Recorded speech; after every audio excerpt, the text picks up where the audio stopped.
Hey guys, it's Lucky here, and today we're going to go over the Magicka Templar. The Magicka Templar is an absolute beast. Okay, that's some bullshit right there.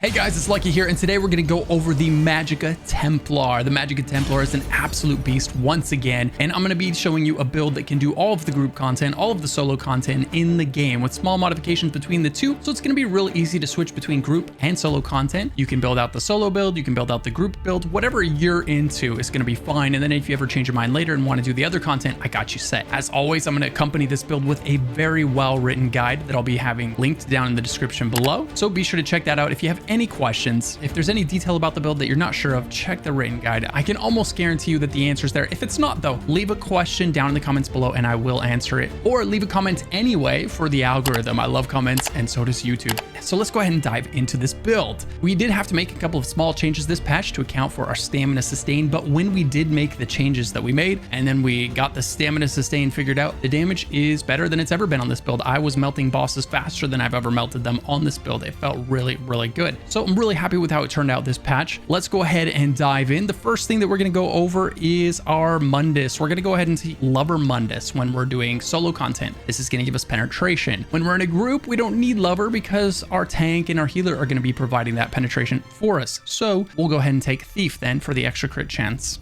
As for our consumables, you've got two types of potions that you could use. One is Essence of Magicka. That's the cheap potion. You can either buy it at guild traders for next to nothing, or you can find it on mobs when you kill them. It's just Essence of Magicka potion. It's just going to give you some Magicka and a little bit of sustain, and they don't last very long, but they're perfectly fine for overland content, and they're great for getting in the habit of using your potion every time it's off cooldown. That's going to be very important at getting good at ESO, is using that potion anytime that you're in combat. Next potion that you can use is the Essence of Spell Power potion. This is also a really important potion. This one gives you major sorcery though, and it's going to increase your spell damage by 20%. That's a massive buff, right? So don't underestimate this potion whenever you're doing something hard. These buffs that it gives you are substantial. So if you're going into veteran content, if you're going into a solo arena, right, anywhere where you feel like you need to try, go ahead and pop these things on. They are expensive, so use them sparingly when it comes to like easy content, but like later when you get experience at the game, you'll almost always have these things going. The next buff that these give you is Major Prophecy. That's going to increase your crit chance. It's a little bit redundant on this build because we do get a little Major Prophecy from one of our abilities, but we don't get 100% uptime on it. So we're going to use the potion to make sure that we have 100% uptime on that buff. Next, we have Restore Magicka immediately and Major Intellect, which increases our recovery by 30%. So 30% increase sustain. These potions last as long as the cooldown because these are the expensive potions, which means you have 100% uptime on all of these buffs. Phenomenal. Next, we have the food. You can go ahead and use Ghastly Eyeball. You can pick this up at guild traders for next to nothing. It's going to give you almost 5,000 Magicka and almost 500 Magicka recovery. That's great for your damage and it's great for your sustain. It's just a fantastic food. And one of the good things about this food is it scales from level 1 all the way up to max level. So you can start using this on day 1 of the game if you want, basically until you stop playing. It's just a really good food. It's one of the amazing things about it. So don't hesitate to pick some up early. Always shopping around when it comes to buying consumables from guild traders because some people will try to gouge you. So check a few, find an average, and find a good price that you're comfortable with for these things, okay? If you want, you could also use Witch Mother's Potent Brew. Witch Mother's Potent Brew is going to give you some mag and mag recovery, just like Ghastly Eyeball, but it gives you less of those things. And in exchange for that, it gives you a little bit of health instead. So you'll have a little bit of extra health and a little less mag and mag recovery. So if you have way more sustain than you need and you just can't run out of Magicka, but you wish you had a little more health, go ahead and try Witch Mother's Potent Brew. It's a great alternative option. As for the race on this build, I'm going to recommend High Elf, Dark Elf, or Breton.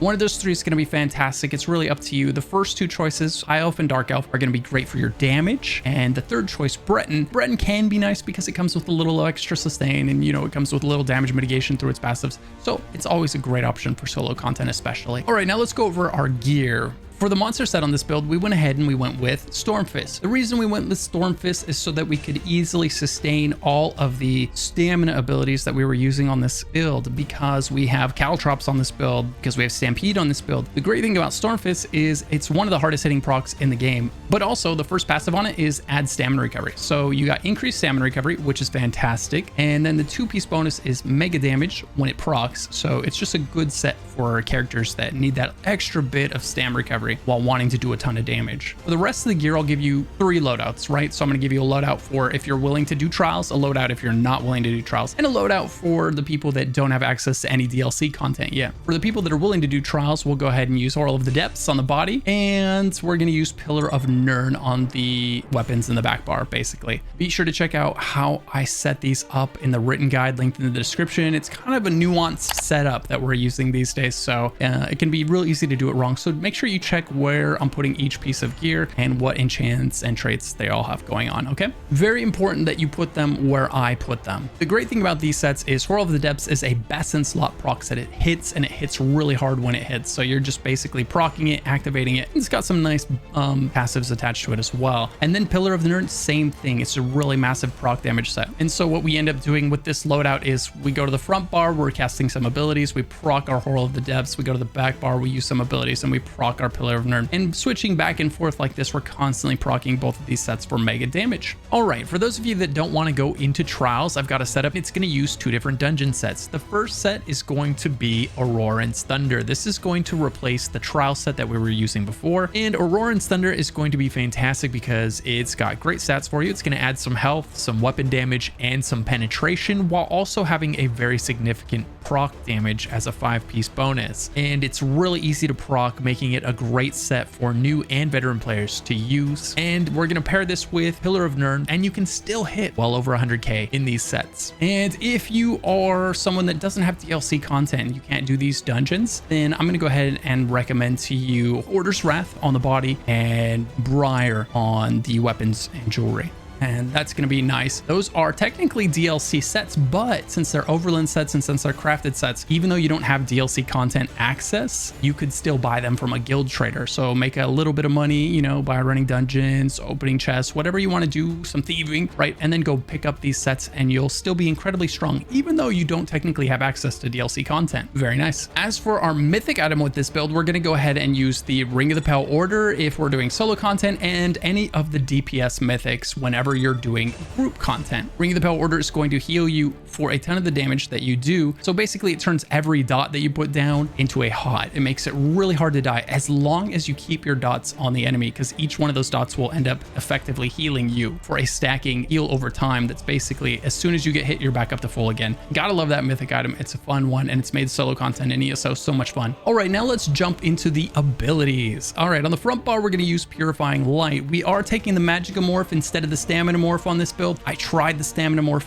but I just couldn't sustain it while soloing. In group content, it's a completely different story. You can take that Stamina morph if you would like to, and if you look at my written guide for the group build version of this, you'll see that I do. But for solo content, Purifying Light, the Mag morph is going to be the way. It's very easy to have stamina sustain problems on this build otherwise. This ability is going to be great. It's going to be a 6-second ability that basically you'll see like a beam of light coming down on the enemy's head, and when it hits it, it explodes, and how much damage it does is based on how much damage you did to the enemy over that 6 seconds. So it's basically copying the damage you do and then dealing a percentage of that to the enemy after it explodes. Great skill, really good damage, and it's one that you're going to see pretty much on every Templar DPS. Next, we have Puncturing Sweeps. Puncturing Sweeps is just an incredible spammable. It feels good, it looks good, and it works good, right? So it's going to do AoE damage in front of you, and it's also going to slow the enemies that it hits by 40%, and it's also going to heal you for 34% of the damage that it does. So it's doing a lot, and it's doing it really well. It's really hard to die as long as you're using this ability. So if you're feeling a little nervous or feeling a little crowded, got too many enemies on you, use this until a couple of them are dead, and it's safe to start using your other abilities again. The third ability on the front bar is Radiant Glory. This is our execute. We're going to start using this ability around 40% instead of just about all of our other abilities. This is going to be the thing that we use to finish enemies off, and it starts becoming effective around 40%. You'll see that it says it does more damage at 50% health. What that means is it starts doing more damage at 50%, but at 49 it does more than 50, and then at 40 it does more than 49, right? So it keeps going and doing more and more damage the lower the enemy's health. And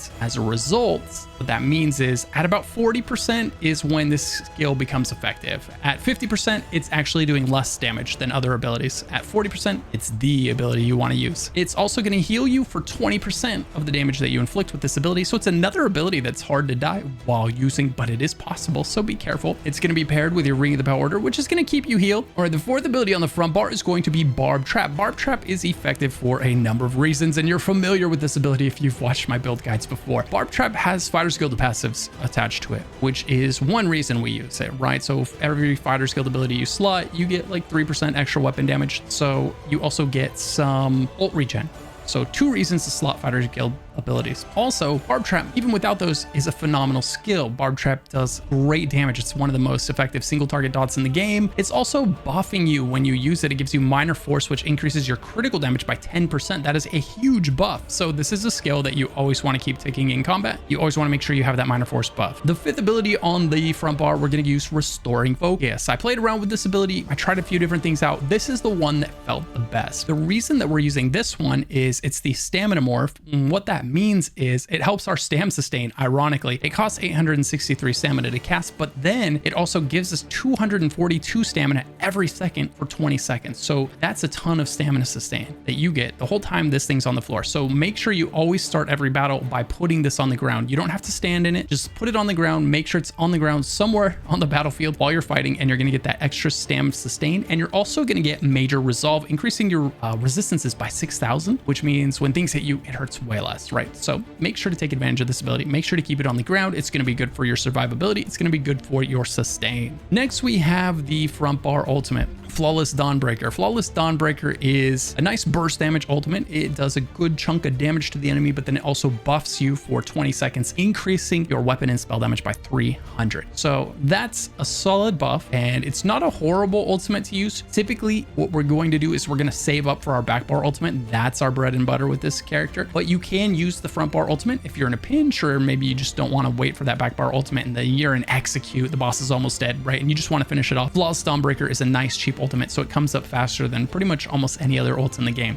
Almost. Again, this is a Fighter's Guild ability, so it's tapping into those Fighter's Guild ability passives just by having it slotted. Every ability on this bar does 3% more damage, right? So between these two abilities, that's 6% more damage for every ability that is ticking while we're on this bar. So if we put it down on the back bar, but we come to the front bar, then the dot that we put on the back bar is now doing 6% more damage while we're on the front bar, right? Bar buffers are great for that. Next, let's go over the back bar abilities. The first one's going to be Stampede. Stampede, this is very expensive stamina ability, and so it is also a very high damage stamina ability. So make sure you use it, but only when you need to, right? Because it's very effective, but it's very expensive. So use it after it expires. Don't use it before it expires. You will run out of stamina if you overcast this ability.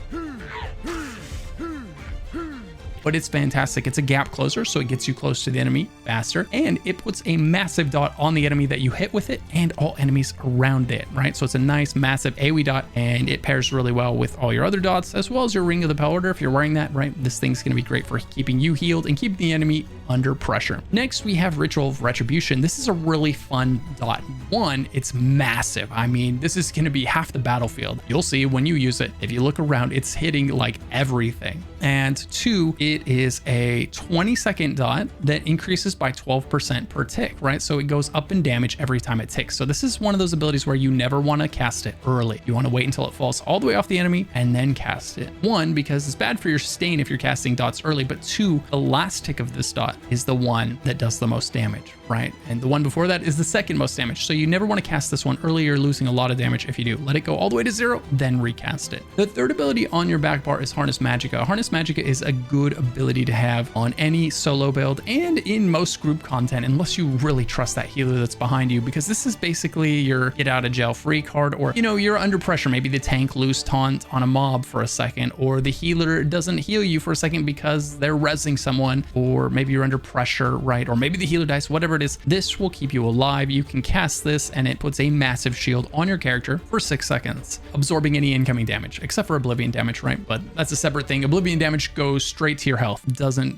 get affected by any kind of damage mitigation, including shields. That's an advanced lesson. We won't talk about that today. Next, we have Blazing Spear. Blazing Spear is going to be a spear that you chuck out, and it's a massive dot on the ground to all the enemies that it hits. It also has some upfront damage. You can use this as a spammable. Like if you run up to like 4 or 5 mobs, this is a great spammable. It's actually a better spammable than your front bar spammable sweeps. Whenever you're attacking like 4 or more mobs, this is your most effective spammable. This is going to be the hardest hitting one for you. So definitely consider using this whenever you run into a big pack of enemies, at least until you've whittled it down a bit. Then you can go into your other spammable. This also has the bonus effect of a group member being able to grab it for a ton of resources back. So your group members will love you, especially your tank, if you're chucking the spear out all the time. Next, we have Razor Caltrops. Razor Caltrops is going to be our source of major breach because we don't have a built-in one from the class on the Templar, right? So because we don't have our own major breach on this build, we got to go grab it from Caltrops, which is kind of a pain to get. So feel free to use any dot of your choice until you unlock it, but you just got to go do a little bit of PvP and you'll get this skill. Razor Caltrops gives us major breach, right? Which increases our penetration by 6,000.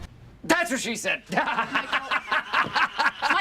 Really essential for solo content. If you're only doing group content, you don't need it. Definitely check out the group version of this build for my hotbar loadout, for my skill bar loadout for the group version, right? It's gonna have little different skills, little tiny differences, including Razor Caltrops not being necessary. For the back bar ultimate, this is the ult we were talking about earlier. This is the hard hitting ult, the one that we're gonna wanna use if we can. Shooting Star. It's going to do high impact damage when it hits the enemy, some big boom with some big flame damage, and it's gonna knock them down and stun them for 2 seconds. And after impact, enemies in the target area are gonna take 4,000 damage per second for 13 seconds. Also, you generate 11 ultimate for each enemy hit. So if you use this on a big group of enemies, you'll notice that you almost have it back ready to go again because you get ult charge for each enemy that you hit with it. So if you see a big group of enemies, don't be shy. Let this thing rip. It's going to give you most of your ult charge back, or at least a good chunk of it. So that's always nice. As for the rotation on this build, what you're going to go ahead and do is you're going to start with your Restoring Focus. Restoring Focus is a self buff that doesn't aggro the enemy, which is what you always start with in fights. You want to start with the things that you can cast without aggroing the enemy. After that, then we're going to go ahead and I like to throw out my Caltrops and my spear and then gap close with my Stampede into a Ritual of Retribution. Essentially what I'm doing here is I'm getting all my back bar dots down. It doesn't really matter what order you put these in. It's not a big deal. But the important thing is just to get them all ticking. Then go to your front bar, make sure you get your barb trap down. And now that all of those are ticking, put that Purifying Light on the enemy, right? This is going to start tracking how much damage is going out, and it's a lot because you already have all dots ticking. So when the 6 seconds expires on this, it's going to explode for a lot of damage because you have all those dots ticking already, ready to go. Now that all of your dots are ticking and your Purifying Light is going on the enemy, you can use your Puncturing Sweep. And basically you're just going to sweep anytime all the dots and buffs are going until the enemy hits around 40%. And at that point, instead of sweeping while all the dots are ticking, you're going to use your Radiant Glory while all the dots are ticking, right? And only stopping to reapply some of your dots. And then when the boss gets to around 10% health and below, just go ahead and forget about all your other dots and just only cast Radiant Glory. All right, now let's go ahead and go over the passives for this build. The first passive line is going to be Adric Spear. Adric Spear has the Piercing Spear passive in it, and it says as long as you've got an Adric Spear ability slotted, increases your critical damage by 10%. This is why I'll always make sure that I have one ability on each bar from this line. That way we get the 10% crit damage on the front bar and we get the 10% crit damage on the back bar. I will always try to have one of these abilities from this skill line on the front bar, and I'll always try to have one of them on the back bar.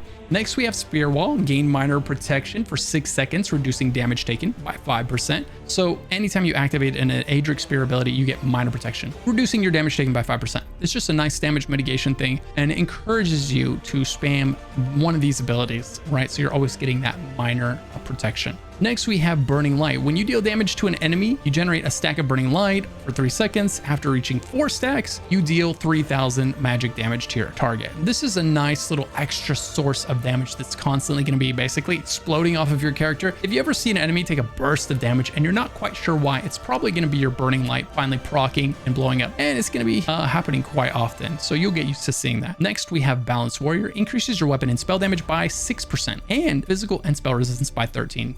20. So that's just a nice extra source of damage and resistance. Perfect. Next, we have Dawn's Wrath. Enduring Rays increases the duration of your Sunfire, Eclipse, Solar Flare, and Nova abilities. You are only going to need this passive if you're using one of these abilities. If you're not, right, you can go ahead and ignore this passive and then grab it later though. Like once you have all your other passives set, come back and grab all of the class passives that you skip out on, because you will get to a point where you're changing abilities out on the fly and you don't want to have to worry about whether or not you have the passives for that class ability or not. So I do recommend grabbing all of your class passives eventually, but if you want to skip it until you've got all the ones that you need up front, it's not a bad idea either. Next, we have Prism. Casting a Dawn's Wrath ability while in combat generates 3 ultimate. This effect can only occur once every 6 seconds. So this is going to line up really nice with your Power of the Light or your Purifying Light, right? It's a 6-second dot from this skill line that is essentially going to be proccing this every 6 seconds, just like it says. So that's 3 ult charge every 6 seconds. Next, we have Illuminate. Casting a Dawn's Wrath ability grants minor sorcery to you and your group for 20 seconds, increasing your spell damage by 10%. This is a really handy passive to have. This is one of the reasons like every group in ESO is always going to make sure they have at least one Templar.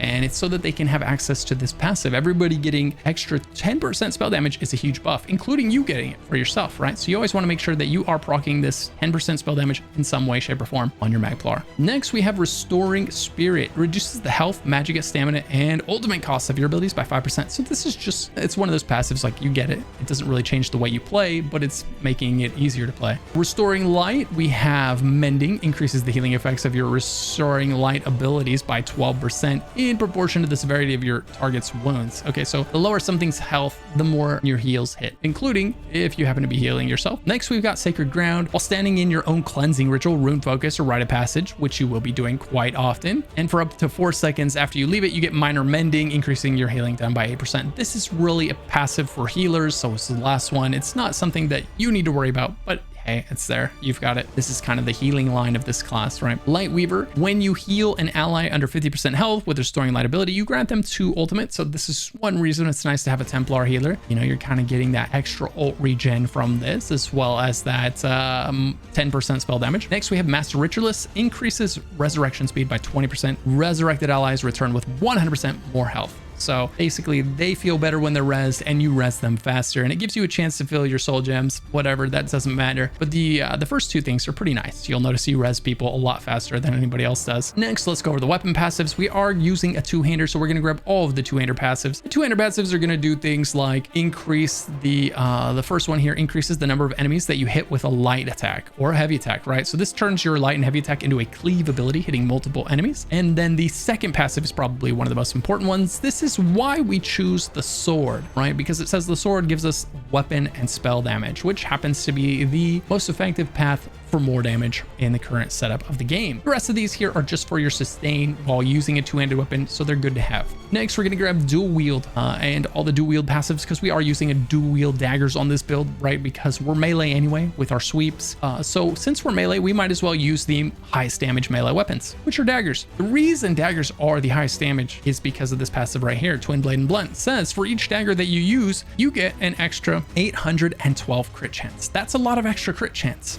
and you get it per dagger. So in a world where they nerfed a lot of the crit chance out of all the sets, these daggers have become very dominant because it's one of the only ways to get a good source of crit chance in the game right now. And so they become very meta. I'm gonna go ahead and grab all of the passives beyond that one, because these are gonna do things like increase your light attack damage. They're gonna increase your damage if you happen to use any of these abilities, or if you don't. These are useful, right? Because light and heavy attacks count as a dual wield ability, right? If it says that it affects dual wield abilities, that means it's still applying to your light and heavy attacks, so worth grabbing it. Next, we're gonna grab all the light armor passives because we are wearing light armor, and we're gonna grab all the medium armor passives because we're wearing medium armor. Light armor passives are going to massively increase your sustain while using magic abilities. Your armor passives are one of the most important sets of passives in Elder Scrolls Online. You have to get them, and until you do, your build is going to feel awful. So make sure to prioritize your armor passives. I mean, really, that's all the passives in ESO. ESO it's the sum of 1,000 parts, right? No one passive is going to make your build feel like a god, but once you finally get all the passives, then it will. All right, so make sure you're going around and grabbing side shards as you need to get all these passives, right? So these are increasing your sustain. Like one of these reduces the cost of magic abilities substantially per piece of light armor worn. We're wearing lots of light armor, so that's a massive reduction in cost of our mag abilities. Another one's giving you crit chance, right? Sneak, right? lots of good stuff. Is, you know, your medium armor passive, same thing. It reduces the cost of stamina abilities. But so grab all of these because we are wearing at least one piece of medium armor. And then next we're gonna grab Fighter's Guild ability passives, right? We're using 2 Fighter's Guild abilities. So we're grabbing the first 4 passives. The first passive here reduces the cost of our Fighter's Guild abilities. Nice to have. The second one increases our weapon and spell damage by 3% whenever we have a Fighter's Guild ability slotted per Fighter's Guild ability slotted. So we have 2 slotted, so that's 6% increased weapon and spell damage. And the third one, maybe the most important, it's either Slayer or Banish the Wicked. They're both so good. This one says that you generate 3 ult whenever you kill any enemy. That's massive for getting your ultimate back. So you can't overestimate how important that is. And then skill tracker just makes these abilities do more damage, which is good. Next, we have Undaunted passives. Every build in the game will always grab all of the Undaunted passives. Always. That's just how it is. You know, it's just extra health, mag, and stam, and it's extra health, mag, and stam when you grab synergies. So it's good for your sustain. It's good for your max resource values. You're just going to grab it. Next, we have Assault. We're going to grab Continuous Attack always on every build ever. This is another one like that because it makes you move 30% faster on a mount anywhere in the game. 30% is huge. That's the difference between your new mount feeling like a turtle and your new mount feeling like a Ferrari. So always grab this. Thank me later. Next, we've got your racial passives. Go ahead and grab all of these. Generally speaking, no matter what your race is, these are pretty powerful, so make sure you get them. And then finally, the last but not the least, we're going to grab Medicinal Use level 3. Medicinal Use is going to increase the duration of your potions. So your potions will start out only lasting like 35 seconds, right? But they have a 45-second cooldown. So if you max out Medicinal Use, then your potions will last 47 seconds and have a 45-second cooldown. That means you can have over 100% uptime on Major Brutality, Major Savagery, right? These buffs that are giving you 20% extra damage, extra crit chance, and extra sustain, right? These are massive buffs and you want 100% uptime on those, which is why this passive is so important. And if you don't know how to level up your alchemy line, I have a crafting power leveling guide linked in the description below for you so that you can follow that. It tells you exactly what to craft and boom, you will power level your alchemy line right up to 50, no problem. All right, as for the champion points, it's way too hard to read all of those off here. So I'm gonna also put that in the written guide, which will be linked in the description down below. So check that out and it'll tell you what order to grab them and which slottables to grab. And that's it. That's everything you need to know to make this build and to make it perform as well as I have made it perform on the screen here today. If you have any questions, don't hesitate to ask me. Also, you know, there's the written guide, which should have just about every answer, but I'm happy to answer questions anyway. If you enjoyed the video, make sure to like and sub so that you're alerted to more Elder Scrolls content when I put out more guides in the future. And a massive shout out to my members on YouTube who go above and beyond to support the channel. Make sure to click the link down in the description below if you want to become a member and see what kind of perks are included there, like access to an exclusive Discord channel where you can talk to me anytime and reach out to me anytime, and I will be sure to answer you. And finally, thanks for watching. I hope you enjoyed the video and I hope to see you in the next one. Have a fantastic day. Peace.